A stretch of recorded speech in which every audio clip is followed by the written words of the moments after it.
নমস্কার। খবরদার কথা নয়, পৌষ সংক্রান্তি, এর নানা নাম, কোথাও মাঘী, কোথাও ঘুঘুটি,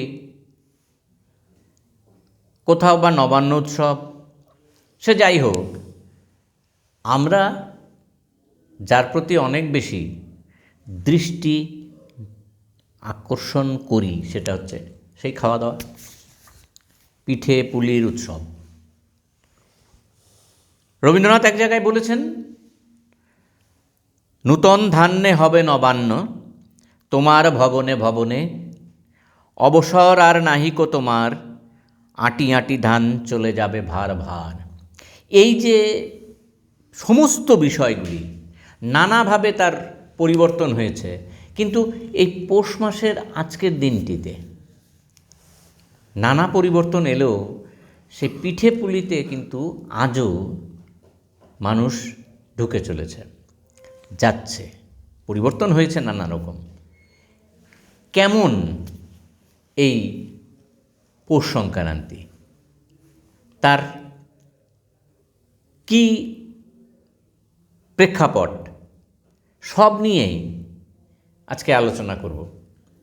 আমাদের ডাকে সাড়া দিয়েছেন শ্রী সুভাষ দাস, আমাদের তথ্য সংস্কৃতি দপ্তরের প্রাক্তন অধিকর্তা। সবচেয়ে বড় কথা হচ্ছে, সুভাষদা দেশ বিদেশ ঘোরেন, নানাভাবে ঘোরেন, আমাদের সঙ্গে নানা সময় কথা বিনিময় হয়। আমরা একটা গুরুত্বপূর্ণ বিষয়ে কিছুদিন পরে আসবো, আপনারাও শুনবেন, নাম বলছি না, কী নিয়ে কথা বলছি না এখন। কিন্তু আমাদের যে এই আজকের পৌষ পার্বণের যে মেলা, তীর্থমুখের যে মেলা হয়, সেখানে যে বিভিন্ন রকমের প্রোগ্রাম বা সাংস্কৃতিক অনুষ্ঠান হতো, এর যে মুখ্য কারিগর কিন্তু সুভাষদা নিজে ছিলেন। নিজেও অসাধারণ গান গাইতে পারেন, নাট্য ব্যক্তিত্ব তো বটেই, অনেক রকম পরিচয় আমরা জানি। তো সুভাষদার কাছে আজকে আমাদের এই যারা আমরা এই অনুষ্ঠান চালাচ্ছি, খবরদার কথা নয়ের পক্ষ থেকে তার কাছে কৃতজ্ঞতা জানাই।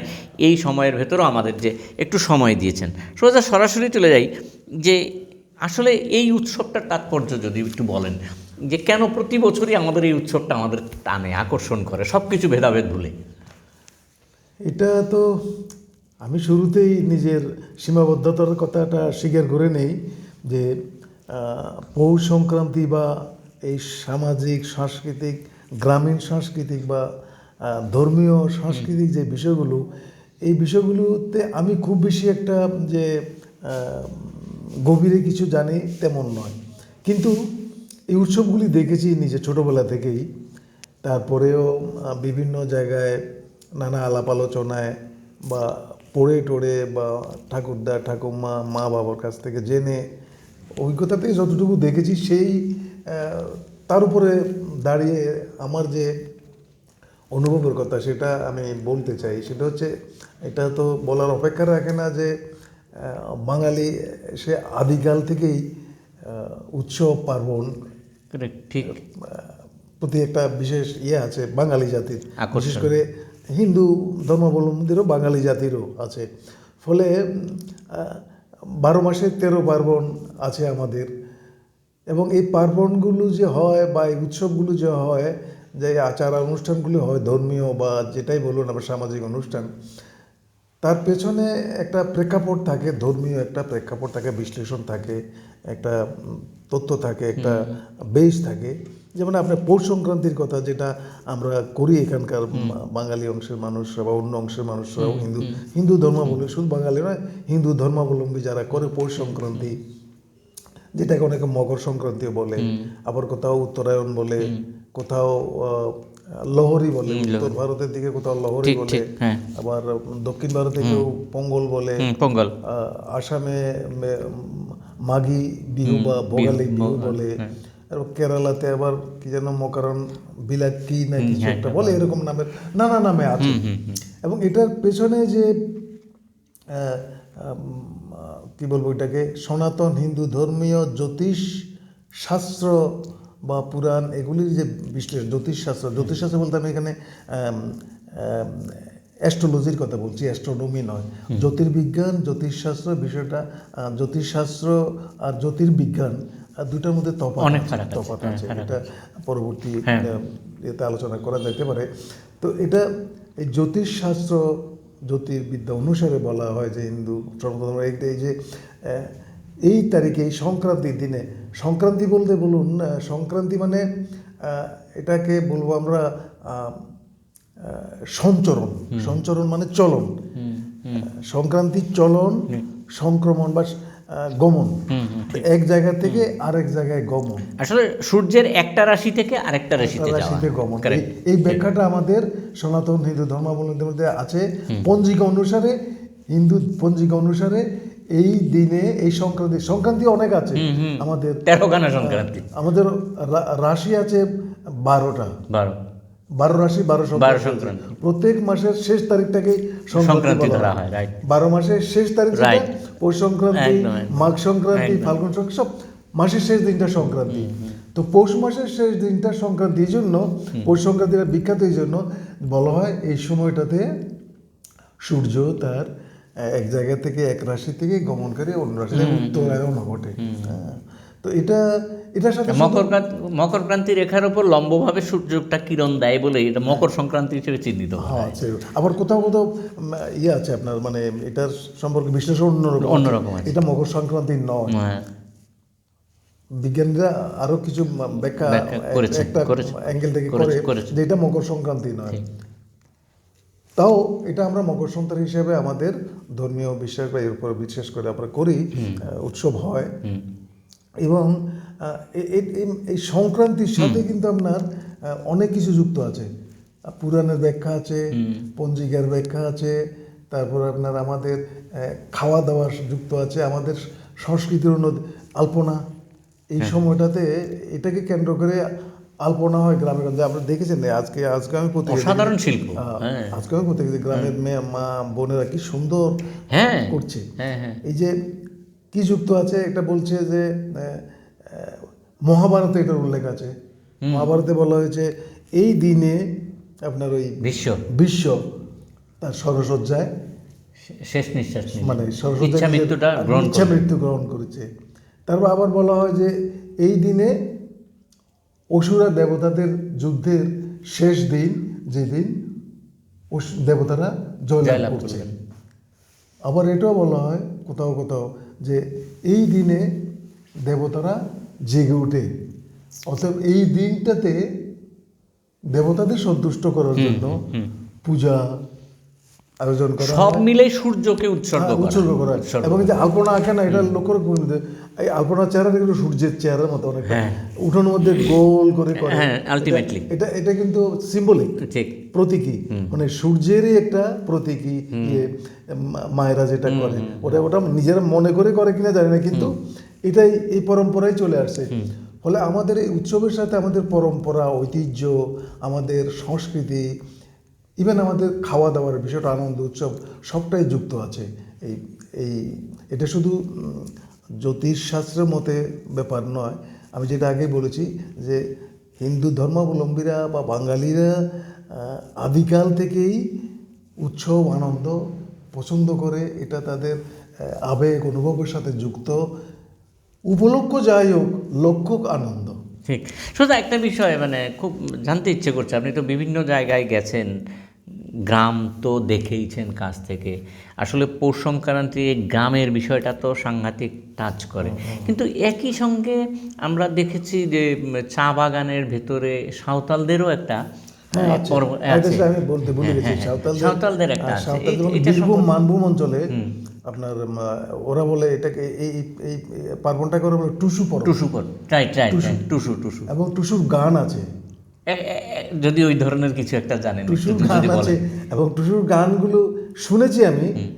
টুসুর গান মূলত আমি দেখেছি, যেমন আমাদের কবি গান হয় না, কবি গানের মধ্যে দুপক্ষ থাকে, দুজন কবি থাকে, কোনো একটা ইস্যুকে নিয়ে বিতর্ক হয়। হ্যাঁ, সারা দিন রাত্র 4-5 দিন ধরে বিতর্ক চলতে থাকে। তারপরে দুজনের জোটক হয়, লাস্টে দুজনে। এটার মধ্যে কিন্তু কবি গানের একটা আকার আছে টুসুর মধ্যে। টুসু মূলত মানুষের জীবন, সামাজিক জীবন, মানুষের জীবনের সমস্যা, সামাজিক জীবন, তার পারিপার্শ্বিকতা, তার পরিবেশ, এই সমস্ত কিছু নিয়ে বাস্তব জীবন সম্পর্কে গানগুলি টুসু করে। এটার মধ্যে ধর্মীয় যতটা আছে তার থেকে অনেক বেশি থাকে বাস্তব জীবনের প্রতিফলন। ঠিক, বাস্তব জীবন প্রতিফলন পরে এরা ঠিক। টুসু গায়। হ্যাঁ, সেইটা গান, টুসু গান আমি ঠিক গাইতে পারবো না, কিন্তু ওইটাকে কি বলে, ওই সম্প্রদায়ের ঝুমুর গান আছে বা ওরা যে গায় বীরভূম, বিশেষ করে সাঁওতাল বা ওই সম্প্রদায়ের আদিবাসীরা যেসব গান টান করে, এটা তো আমরা জানেনই। তার মধ্যে ওদের টুসু গান আমি গাইতে পারবো না, আমার জানাও নাই। ওদের যে গান গায় এটা তো আপনারা জানেন, এরকম এক দুটো লাইন আমি গাইতে পারি। একটু একটু যদি বলে। আমি তো আসলে মানে মানে কি বলবো, সেইভাবে গায়ক তো নই। না না, ঠিক আছে, আমি না না, ঠিক আছে, একটুখানি। যেমন ওইটা একটা আমরা শুনে থাকবেন এটা গানটা। পিন্দারে পলাশের বন পালাবো পালাবো মন, পিন্দারে পলাশের বন পালাবো মন, নেন্টি ইন্দুরে ঢোল কাটে হে বতরে পিরিতির ঢোল ফোটে, বতরে পিরিতির ফুল ফোটে। পিন্দারে পলাশের বন, পিন্দারে পলাশের বন পালাবো মন, পিন্দারে পলাশের বন পালাবো মন, নেংটি ইন্দুরে ঢোল কাটে হে বতরে পিরিতির ফুল ফোটে। অনেক কথা বলে দিল, অনেক কথা বলা হয়ে গেল। এটা এর মধ্যে দিয়ে এটা ওই সম্প্রদায়ের একটা গান, আমারও প্রিয় গান একটা, কিন্তু টুসু গান সুনির্দিষ্টভাবে টুসু গান আমার জানা নেই। শুধু একটা বিষয়, আমরা মানে গ্রামে গঞ্জেও দেখতাম, এখন শহরে অল্প অল্প চালু হয়েছে বেশ জায়গায়, বেশ কয়েক বছর ধরেই চলছে। এই পার্বণের দিনে ঢোল করতাল ইত্যাদি নিয়ে এক এক গ্রুপ যায়, সেখানে আমি দেখলাম যে ধর্মের আচার বিচার খুব একটা নেই, সব ধরনের মানুষই যুক্ত হয়ে এই কীর্তন করতে করতে যাচ্ছে। এই যে আমাদের এই পৌষ পার্বণের আজকের দিনটি, এটা কি মানে নির্বিরোধ একটা ধর্মীয় আচার হিসেবে ধরে নেওয়া যায়? না, ধর্মীয় বললাম তো শুরুতে, এটা একটা উপলক্ষ, ধর্মীয় বা জ্যোতিষশাস্ত্রের যেটা ব্যাখ্যা আছে, এটা একটা উপলক্ষে মানুষ এক জায়গায় মিলিত হওয়া, পরিবারের লোকজন এক জায়গায় মিলিত হওয়া, প্রতিবেশীরা এক জায়গায় মিলিত হওয়া, আত্মীয় স্বজন এক জায়গায় আসা, এটা এখানে কোনো সম্প্রদায় বর্ণের মধ্যে কোনো তফাৎ নেই। আমি আজকেও তো আমি গেলাম ওই গ্রামে, আমার শ্বশুরবাড়িতে এখানে কালীনগর, ওখানে দেখলাম যে দুটা মানে কীর্তনের দল বেরিয়েছে। এখানে স্ত্রী পুরুষ, ছেলে মেয়ে, বয়স্ক বা ছোটরা সব মিলিয়ে, এখানে কোনো বর্ণের কোনো কিছু নেই, সমস্ত অংশের মানুষ ঢোল করতাল বাজাতে বাজাতে নাম কীর্তনই করছে। ওরা হরে কৃষ্ণ হরে রাম এই নাম কীর্তনই করছে, বা অন্য দু একটা গান টান গাইছে, কিন্তু এর মধ্যে যে আনন্দ, মানুষ আমি দেখলাম বাড়িঘরগুলিতে বসে থাকে সবাই, কোন সময় কীর্তনের দলটা আসবে, কীর্তন দলের সাথে একটু আনন্দ করবে, তাদেরকে কিছু মন্ডা মিঠাই দেবে, পিঠা দেবে, ওরাও গান গাইবে, নাচবে। এই যে মেলবন্ধন, এটাই তো সমস্ত উৎসবের, সমস্ত পার্বণের মূল উদ্দেশ্য। যেটা আপনি ইয়েতে করতেন তীর্থমুখের মেলার সময় যে একটা অনুষ্ঠান, মেলা, তো এটা তো এটার পেছনে কি এটা তো একটা বিষয় আছে। যেমন গঙ্গাসাগর যেটা মেলা হয়, গঙ্গাসাগরে যে মেলা হয়, সেখানে তো ওই একই উদ্দেশ্যে, মানে সূর্য এই পুণ্যতিথিতে, এই মকর পৌষ সংক্রান্তির পুণ্যতিথিতে গঙ্গায় স্নান করলে, বা এমনিতে যেখানে স্নান করলে, গঙ্গায় স্নান করলে তো বা সাগরে স্নান করলে আপনি পুণ্য লাভ করবেন, একটা বিশ্বাস। এর থেকে এই ভাবনা থেকে, এই চিন্তা থেকেই লক্ষ লক্ষ লোক গঙ্গাসাগরে যাচ্ছে। এবং আমাদের তীর্থমুখে যেটা হচ্ছে, গুমতিকেও এখানকার এই সাংস্কৃতিক মেলাটার কিরকম একটা অভিজ্ঞতা যদি বলেন? গুমতিকেও কিন্তু তারা গঙ্গার অংশ মনে করে। কর বলে তো, তীর্থমুখ গঙ্গারই অংশ বলে তো। এটাকে গঙ্গার অংশ মনে করি। এখানে তীর্থমুখে প্রতি সংক্রান্তিতে হাজার হাজার মানুষ প্রচন্ড ঠান্ডার মধ্যে খালি গায়ে পুণ্যস্নান করেন, গুমতির উৎসস্থলে স্নান করছে, উদ্দেশ্য পুণ্য লাভ করা। তার কেউ কেউ আবার পূর্বপুরুষের জন্য পিণ্ডদান করছে বা মন্ত্র পাঠ করছে এবং ব্রাহ্মণকে ধরে সেখানে তর্পণ করছে, এগুলি করছে এই জন্য এটাকে একটা পূর্ণ রীতি মনে করে। এবং এখানে আমি বলে রাখি যে তীর্থমুখ মেলাটা একটা সময় যেটা সরকারি উদ্যোগের বাইরে মেলা হতো, তখন যে স্বতঃস্ফূর্ত মানুষ শুধুমাত্র এর জন্যই যেত, আপনার ওই তর্পণ করার জন্য, স্নান করার জন্য, পিণ্ড দেওয়ার জন্য। বিশেষ করে আমাদের আদিবাসী মানুষেরা, তার সাথে পরবর্তী সময়ে বাঙালি অংশের মানুষও যেত, সারা রাত সেখানে থাকতো এবং ওরা নিজেরা গান বাজনা করতো। রাত নদীর পাড়ে চড়ার মধ্যে বসে গান বাজনা করতো, ওরা কীর্তন করতো, আবার সকালবেলা স্নান টান করতো। কিন্তু এই জিনিসটাকে একটা সংগঠিত মিলন মেলায় তৈরি করার জন্য একটা সরকারি উদ্যোগ হয়েছিল, যার ফলে সেখানে প্রচুর দোকানপাট এখন হয়, প্রচুর দোকানপাট হয়, ব্যাপক সাফল্যও পাওয়া গেছিল। হ্যাঁ, ব্যাপক সাফল্যও পাওয়া যায় এবং সাংস্কৃতিক মঞ্চ তৈরি করা হয় সেখানে নানা অংশের মানুষ। এই প্রসঙ্গে যদি একটু বলেন, 80 সালের দাঙ্গার পরে, জুন মাসে দাঙ্গা হয়ে গেল, 2.5-3 মাসের পরে ওখানে ঠিক ডিসেম্বর মাসেই বা পরের জানুয়ারিতেই এই ধরনের মেলাও হয়েছিল। তারপরে আপনি অধিকর্তার দায়িত্ব নেওয়ার পরে এই মেলার পরিসর বাড়ল।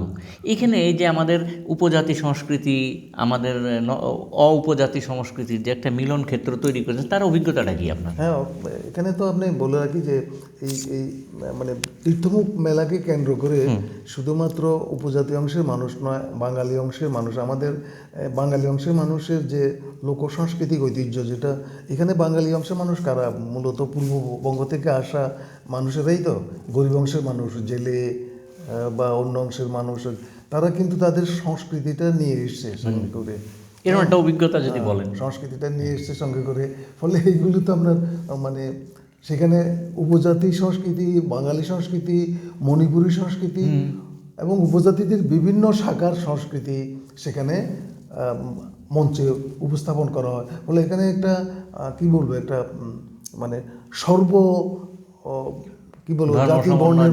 জাতি বর্ণের মানুষ। এবং এটা আপনি যেটা বললেন যে দাঙ্গার যে ক্ষত, হ্যাঁ, আমাদের মধ্যে তৈরি করেছে, দাঙ্গার সময় যে হিংসা, যে ঘৃণার পরিবেশ তৈরি হয়েছিল, কেউ করেছিল, সেটা আগরতলায় বই মেলা শুরু করছে দাঙ্গার পরে 1981 সনে। এই বই মেলা, এই মেলবন্ধনকে, এই ক্ষতটাকে সারানোর জন্য বই মেলা হয়েছে, গুরুত্বপূর্ণ ভূমিকা। এবং এই ক্ষতটাকে সারানোর জন্য এই মেলাগুলির আয়োজন করা হচ্ছে।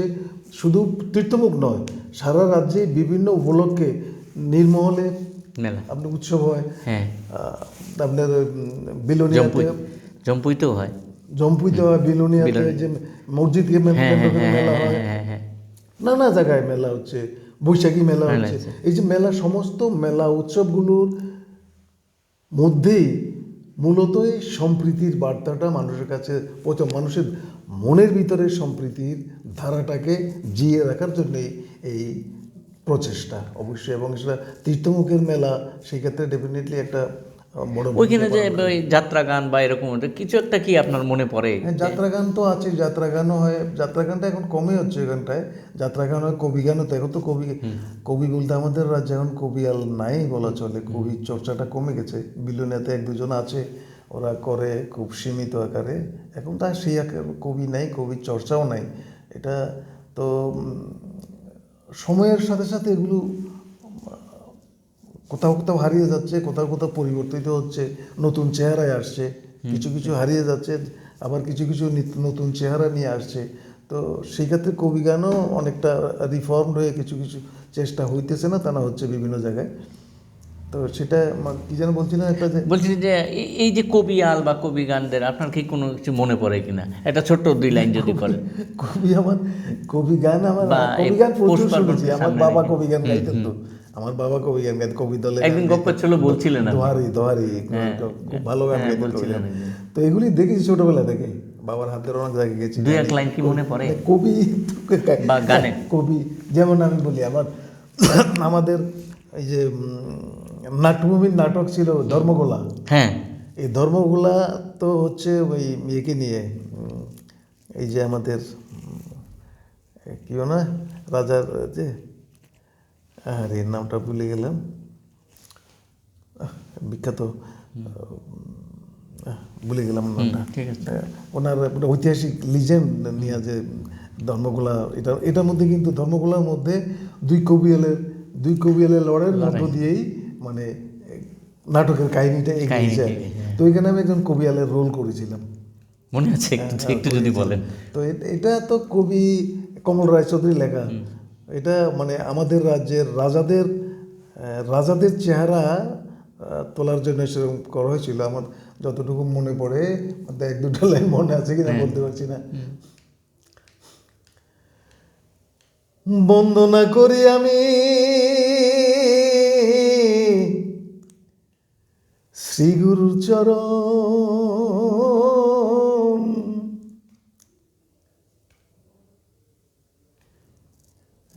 মনে অনেক আগের তো, অনেক আগের তো মনে পড়ে না। আমাদের পরের একটা অংশে চলে যায়। আপনি একটা জায়গায় বলে পরে বললেন এই জ্যোতির্বিজ্ঞান জ্যোতিষশাস্ত্র, এই যে জায়গাটায় এইখানে জ্যোতির্বিজ্ঞান কি করে এটা ব্যাপক বিষয়, তো অতটা ডিটেলস আলোচনা করি না। কিন্তু আমি যেটা দেখেছি বা আমি বুঝি সেটা হচ্ছে জ্যোতির্বিজ্ঞান, দ্যাট মিনস অ্যাস্ট্রোনমি যেটাকে বলি। অ্যাস্ট্রোনমিটা হচ্ছে একটা প্রাকৃতিক বিজ্ঞানেরই শাখা, এবং এটা মূলত আমাদের পৃথিবীর বায়ুমণ্ডলের বাইরে যে মহাশূন্য, মহাজাগতিক একটা জগৎ আছে, সেখানকার যে গ্রহ নক্ষত্র ধূমকেতু গ্রহাণুপুঞ্জ, সেখানকার যে এদের যে চাল চলন, এদের যে গতি, এদের যে আচরণ বা এদের যে অবস্থান, এদের যে চরিত্র, বা এরা কীভাবে একটার সাথে আরেকটা সম্পর্ক, অর্থাৎ বিশ্ব, অর্থাৎ মহাশূন্যের মহাজাগতিক জীবন সম্পর্কে, সেখানকার সম্পর্কে পর্যবেক্ষণ করা, বিজ্ঞানসম্মত, হ্যাঁ, বৈজ্ঞানিক পর্যবেক্ষণ করা, এবং সে পর্যবেক্ষণের ভিত্তিতে তথ্য উপস্থাপন করা, নিরূপণ করা, সত্য নিরূপণ করা, এটা হইল অ্যাস্ট্রোনমির কাজ। এবং সেটা কোনো কি বলবো, এটা গভীর পর্যবেক্ষণের মধ্য দিয়ে সত্য পৌঁছানো। আর জ্যোতিষ শাস্ত্র যেটা অ্যাস্ট্রোলজি, এটা অনেকটা, এটাও কিন্তু তারা বলে যে ওরা আপনার এই গ্রহ নক্ষত্রের অবস্থানের উপর নির্ভর করে তারা মানুষের ভবিষ্যৎ গণনা করে, ভবিষ্যৎ বলে দেয়, ভবিষ্যতে কী হবে, ভবিষ্যৎ গণনা, আপনার ওই কি বলে আংটি দেওয়া, পাথর নেওয়া, এগুলি দেয়। এটা তারা বলে যে এটা গ্রহ নক্ষত্রের অবস্থান বিশ্লেষণ করে তারা এটা দেয়। কিন্তু এটা সবটাই গ্রহ নক্ষত্রের আপাত অবস্থান বা কাল্পনিক একটা ভাবনার উপরে নির্ভর করে, এটার কোনো বিজ্ঞান ভিত্তিক নাই, বৈজ্ঞানিক ভিত্তি নাই। তার জন্য মানুষে ফারাক হয়ে যাচ্ছে। হ্যাঁ, এবং এটা লক্ষ্য রাখবেন, এখনকার সময়ে যে বিতর্কটা চলছে আমাদের দেশে, যে বিজ্ঞান চর্চার থেকে অবিজ্ঞান চর্চা বাড়ছে আমাদের দেশে, এবং বাড়ানোর জন্য মানে এটা পরিকল্পিত উদ্যোগও চলছে। এই যে অবিজ্ঞান চর্চার জন্য পরিকল্পিত উদ্যোগও আছে, যাতে এটা, এবং জ্যোতিষশাস্ত্রটাকে সামনে নিয়ে আসার চেষ্টা করে। কোথাও কোনো কলেজে বা ইউনিভার্সিটিতে এখন আপনার জ্যোতিষশাস্ত্র কারিকুলামের মধ্যে চলে আসছে। হ্যাঁ, তো জ্যোতির্বিজ্ঞান আর জ্যোতিষশাস্ত্র দুটো সম্পূর্ণ ভিন্ন জিনিস। এটাকে পৌষ পার্বণে নিয়ে এসে ট্যাগ করে দেওয়ার চেষ্টা হচ্ছে, নিয়ে আসা ট্যাগ করে দেওয়ার চেষ্টা হচ্ছে। শুধু আমাদের সময় শেষ হয়ে আসছে। একটা লাস্ট কোশ্চেন, শেষ প্রশ্ন। গ্রামে গঞ্জে যে আমরা মানে কথ্য ভাষায় যে বলি গুই, এগুলি পাওয়া যাচ্ছে না। ওই যে ধান ঢেকি দেখা যায় না। ঢেকি থেকেই চালের গুঁড়ো করে তারপরে পিঠা পুলি ইত্যাদি হয়। এখানে কর্পোরেট সেক্টর ঢুকে পড়লো। এখন আপনার নতুন .com-এর যোগ, তারপরে আপনার পৌষ পার্বণ কি চলে যাচ্ছে আস্তে আস্তে। চালের গুঁড়ো তো প্যাকেটে পাবেন, বাজারে প্যাকেটে পাওয়া যায়। এখন ঢেকি এখানেও কর্পোরেটের একটা যোগ দেখা যাচ্ছে, কর্পোরেট যোগ, এবং এটা তো সবটাই আমরা ঠাকুমা মা মাসিমাদের কাছ থেকে যা দেখেছি তা পাচ্ছি। সমস্ত জিনিসটাই একটা মানে কি বলে এটাকে আপনার কমোডিটি আকারে তৈরি করা সংস্কৃতিটাকে একটা পণ্যের চেহারা দেওয়ার চেষ্টা করা হচ্ছে বিভিন্ন উদ্যোগে বিভিন্নভাবে। এবং এটা বলছেন যে এই যে চালের গুঁড়া তো আপনি পাবেন, প্যাকেটে পাওয়া যাচ্ছে। প্যাকেটও পাবেন, কিন্তু ঢেকি ছাটা চাল, এই যে উৎসবটা শুরু হয় না 10-15 দিন আগের থেকে চাল কাটতে শুরু করে, ঢেকিতে কাটতে শুরু করে, এটাকে উপলক্ষ করে গান গায়। হ্যাঁ, ঢেকি বারাত দেওয়ার সময় গান গায় মায়েরা বোনেরা। এই যে সাংস্কৃতিক ব্যাপারটা, এটা তো আপনার প্যাকেট কিনলে হবে না। বাজার থেকে একটা প্যাকেট কিনলে এটার মধ্যে শেষ সংস্কৃতি পাবেন না, চালের গুঁড়া পাবেন, গিয়ে বাড়িতে জল মিশিয়ে পিঠে তৈরি করতে পারবেন। আমেজটাকে একটু আঘাতপ্রাপ্ত হচ্ছে। এই যে চালের গুঁড়া তৈরি করার পেছনে যে শ্রম আছে, এই শ্রমকে কেন্দ্র করে যে সাংস্কৃতিক মেলবন্ধন আছে মেয়েদের মধ্যে, মায়েদের মধ্যে, গ্রামের মেয়েদের মায়েদের মধ্যে, সেটা কোথায় আছে? সেটা তো আপনি পাবেন না। এবং উৎসবের পার্বণের মূল জায়গাটা তো আমি শুরুতেই বলেছি, এই জায়গাটা যে আমার শ্রমের মাধ্যমে আমার আনন্দ খুঁজে নেওয়া। আমি চাল কাটছি, ঢেকি পাহাড় দিচ্ছি, এটা তো আঘাতপ্রাপ্ত হয়েছে বলে মনে করেন একটু? এখন তো আপনি ঢেকি তো এটা তো কোথায় পাবেন এখন গ্রামে গঞ্জে? উৎসবটা কি অনেকটা জৌলুস হারিয়েছে এই জন্য? নিশ্চয়ই হারিয়েছে। আগে গ্রামে যেভাবে সংক্রান্তির ব্যাপারগুলি হইতো, বুড়ির ঘর বানানো, আমরা নিজেরা করেছি বুড়ির ঘর, এখন দেখাই যায় না খুব। এখন কিছু কিছু করে, এটা অনেকটা কি এখনকার অবস্থাটা কি বলেন? এটা মাটির মধ্যে একটা গাছের ফলন হওয়া আর টবের মধ্যে ফলন হওয়ার মধ্যে তফাৎ আছে। আগেরটা ছিল মাটির মধ্যে হতো, এখন যেটা আমরা করছি শহরে এখানে সেখানে পিঠা বানাচ্ছি, এটাকে একটা টবের মধ্যে গাছ বানানো, ফুল ফোটানোর মতো। এই মাটির রস না থাকলে তো হয় না, মাটির রস থাকতে হয়। এবং এটা বলার অপেক্ষা রাখে না যে আমরা অনেকেই বলি হারিয়ে যাচ্ছে, হারিয়ে যাবে না কেন? একটা একটা নির্দিষ্ট পরিবেশ, আবহাওয়া, এনভায়রনমেন্টের উপর নির্ভর করে এক এক জায়গায় এক এক ফসল হয়। ঠিক। হ্যাঁ, আপনি চা যে কোনো জায়গায় করতে পারবেন না, ধান যে কোনো জায়গায় হবে না। একটা দেশের, একটা স্থানের, একটা রাজ্যের বা একটা অঞ্চলের প্রাকৃতিক অবস্থা, এনভায়রনমেন্ট, বৃষ্টি, জল, রোদ, সমস্ত পরিবেশের উপর নির্ভর করে সেখানে কি হবে, কি ফসল হবে, তার নির্ভর করে। পার্বণটাও তার উপর নির্ভর। লোক সংস্কৃতিটাও কারেক্ট জন্য পরিবেশ দরকার। আপনি এখন কোথায় পাবেন এই যে মাঝি ভাটিয়ালি গান গায়, আপনি নৌকা নদী না থাকলে কোথায় পাবেন? ঠিক। এখন এমন কোনো গ্রাম আছে যেখানটায় নিখুঁত গ্রাম, সেখানে এখন পৌঁছে গেছে কম্পিউটার, পৌঁছে গেছে টিভি, পৌঁছে গেছে সমস্ত কিছু, রাস্তাঘাটে। আগের গ্রামের চেহারা তো নাই। হ্যাঁ, ফলে আগের সংস্কৃতি আগের মতো করে আপনি পাবেন না, সম্ভব নয়। সেখানে একটু আঘাত আছে বা একটু হতাশা আসছে। হ্যাঁ, এটা তো আপনি আজকে আমরা টবে কতদিন বাঁচিয়ে রাখবো? ঠিক ঠিক। এই আপনি বাঁচিয়ে রাখছেন, আপনি আপনার ঠাকুরমা ঠাকুরদা থেকে পেয়েছেন, আপনি পাচ্ছেন। আমার ছেলে কি পাচ্ছে?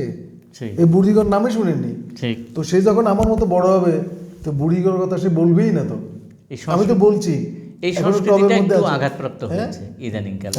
কোথায় পাবে? এগুলি পাবেন না তো। এই যে ইন্টারনেটের যুগে আমরা যে জায়গাটায় দেখছি, যে অবস্থাটাই এখন দেখছি, যে আমরা অনুষ্ঠান শেষ করছি এই বলে, সুভাষদা যেটা বললেন তার সঙ্গে আমিও একমত। মানে মূলত হইল সামাজিক মেলবন্ধনটা হইল মূল কথা, ঐক্য, ভাবনা, মিলন, সম্প্রীতি, এটা হইল মূল কথা। সমস্ত পার্বণ, যেটা পৌষ পার্বণ বলেন, আপনি যেই পার্বণই বলেন, উৎসব বলেন, সে যে কোনো জাতির বা বর্ণের হোক, এটার উদ্দেশ্য ঈদ উৎসব মুসলমান জাতিরা করে, কিন্তু এটা সমস্ত অংশের মানুষকে নিয়ে করার চেষ্টা, এটা সম্প্রীতি রক্ষা, এটাও। এবং মানুষের মধ্যে এই যে লোক সংস্কৃতি, লোকায়ত সংস্কৃতি, লোকের সংস্কৃতি, লোক মানেই বস্তু, বস্তুগত চিন্তা থেকে আসে লোক। তো এটা তো আপনার মানুষে এক জায়গায় নিয়ে আসার যে উদ্যোগ বা ভাবনা, এটার মধ্যে কাজ করে সমস্ত পার্বণ উৎসবের পেছনে, আমার যে বিশ্বাস। একদম সুভাষদার সঙ্গে আমরাও সহমত পোষণ করি। এই পার্বণ, এই ধরনের পার্বণে ভেদাভেদ সৃষ্টি করার কোনো সুযোগ থাকে না। সেই জন্য এই পার্বণগুলো, যদি ইংরেজি শব্দ আর্টিফিশিয়ালি করার কোনো সুযোগ নেই। সেই আবেগ, সেই স্বতঃস্ফূর্ততা ম্লান হলেও আমরা চাই সেই স্বতঃস্ফূর্ততা আবার ফিরে আসুক, মানুষে মানুষে বিভেদ দূর হোক, এক জায়গায় একই স্থানে থেকে ভারত আবার এগিয়ে চলুক, জগৎ সভায় শ্রেষ্ঠ আসন নিক। আজকে এইটুকুই থাক। সবাই ভালো থাকবেন, সুস্থ থাকবেন, পুলে পিঠের দিনে আনন্দ উপভোগ করুন। সকলকে নমস্কার। নমস্কার। আপনার গান